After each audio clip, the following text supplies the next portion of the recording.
करून घ्यावा तेरे विन जीवा सुख नोही हे रती माही के दुखाची जनती नाही अधी अंते अवसाना अविनाश करी आपुली आईसे लाभ मना पिसे गोविंदासे विठला विठला विठला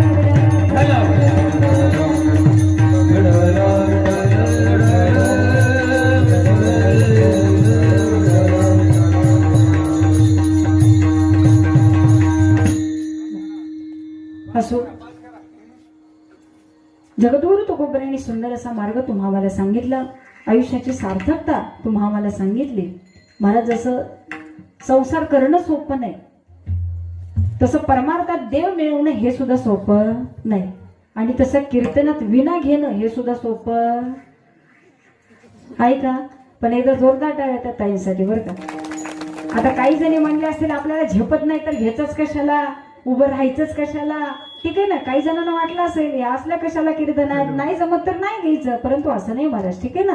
ती भक्ती असते, हा भाव असतो, तिथं उभं राहण्याचं सामर्थ्य आपल्यामध्ये आहे, आमची इच्छा आहे म्हणून उभं राहतो. परंतु महाराज तिथं उभं राहणं सुद्धा इतकं सोपं नाही. भगवंतानं आपल्याकडून किती सेवा करून घ्यावी आणि घेईल हे तुमच्या आमच्या हातामध्ये नाही. तो जेवढं काय करून घेईल ना महाराज तेवढं केलं तरी भरपूर आहे. फक्त करण्याची आस आणि करण्याची